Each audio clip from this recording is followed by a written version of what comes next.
நம்ம இந்தியா இப்போ first test match ஆட்டத்தை செஞ்சுரியன் கிரிக்கெட் ஸ்டேடியத்தில் சவுத் ஆப்பிரிக்கா அணிக்கு எதிராக இப்போ விளையாண்டுக்கிட்டு வராங்க. இப்படி இருக்க இந்த மேட்ச்சில் நம்ம தமிழக பிளேயர் ரவிச்சந்திர அஸ்வின், ஷர்துல் தாக்கூர், ஜஸ்பிரீத் பும்ரா, KL ராகுல் இப்படி முக்கியமான பல பிளேயர்கள் அவங்க உயிரை கொடுத்து நம்ம இந்திய அணிக்காக விளையாட வேண்டிய சூழ்நிலை பார்த்தீங்கன்னா இன்னைக்கு ஏற்பட்டிருக்கு. அதே போல் முதல் நாள்லேயே இந்த மேட்ச் நம்ம இந்தியாவுக்கு சாதகமான ஒரு மேட்சாகவும் பார்த்தீங்கன்னா இப்போ மாறி இருக்கு. ஸோ அந்த வகையில் டாஸ் ஜெயிச்சிருந்த சவுத் ஆப்பிரிக்கா அணி ஃபர்ஸ்ட் நம்ம இந்தியாவை பேட்டிங் பண்ண வச்சாங்க. இப்படி இருக்க ஆட்டம் துவங்கிறதுக்கு முன்னாடி அவுட்ஃபீல்டு ஈரமாக இருந்ததால கொஞ்சம் ஆட்டம் தாமதமாக தான் இன்னைக்கு துவங்கி இருந்தது. இப்படி இருக்க ஓபனரா ரோஹித் சர்மா, ஜெய்ஷ்வால் இரண்டு பேருமே விளையாட வர இதுல ஜெய்ஷ்வால் 17 ரன்னுக்கு அவுட் ஆயிட்டாரு. கேப்டன் ரோஹித் சர்மா வழக்கம் போல பவுன்சர் பால் அடிக்கிறேன் அப்படின்னு சிக்ஸர் லைன்ல கேட்சை கொடுத்து 5 ரன்னுக்கு அவுட் ஆக பின்னாடியே சுப்மன் கில் அவரும் 2 ரன்னுக்கு அவுட் ஆயிட்டாரு.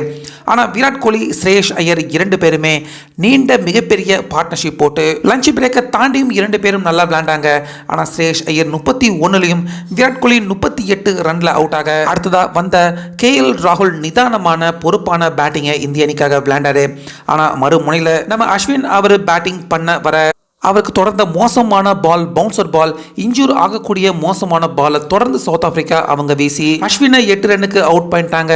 பின்னாடியே ஷர்துல் தாக்கூர் அவருக்கும் தொடர்ந்து மோசமான பாலை வீசி அப்படியும் நல்லா விளையாண்ட ஷர்துல் தாக்கூர் 24 ரன்ல அவரும் அவுட் ஆக அடுத்ததா முக்கியமான போலராக கருதப்படுற ஜஸ்பிரீத் பும்ரா அவருக்கும் தொடர்ந்து இன்ஜூர் ஆகக்கூடிய மோசமான பாலை சவுத் ஆப்பிரிக்கா அணி வீசிக்கிட்டே இருக்க ஒரு ரன்ல பும்ரா அவுட் ஆக மறுமுனையில் KL ராகுல் அரை சதத்தை கடந்து தொடர்ந்து இந்திய அணியின் ஸ்கோரை மெல்ல மெல்ல உயர்த்திக்கிட்டே இருந்தாரு. இப்படி இருக்க சரியா 200 ரன்னை நம்ம இந்தியா கடந்து 208 ரன்கள் இருக்கிறப்ப 59வது ஓவர்ல போதிய லைட்டிங் இல்லை அப்படின்னு ஆட்டத்தை தற்போது நிப்பாட்டி வச்சிருக்காங்க.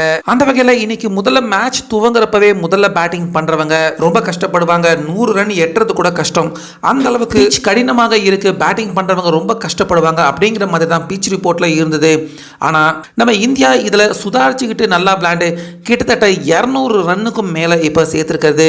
இது சவுத் ஆப்பிரிக்கா அணியை பொறுத்த வரைக்கும் ரொம்ப மோசமான ஒரு விஷயமாக தான் பார்த்தீங்கன்னா அவங்கள பொறுத்த வரைக்கும் பார்க்கப்படுது. அதே போல நம்ம இந்திய அணியின் போலர்களையும் எப்படியாவது இன்ஜூர் ஆக்கி பதிலுக்கு அவங்க பேட்டிங் பண்றப்ப நம்ம இந்திய போலர்கள் ஆதிக்கம் செலுத்தக்கூடாது அப்படிங்கிறதுக்காக நம்ம இந்திய போலர்களையும் இன்ஜூர் பண்ண எவ்வளவோ ட்ரை பண்ணாங்க.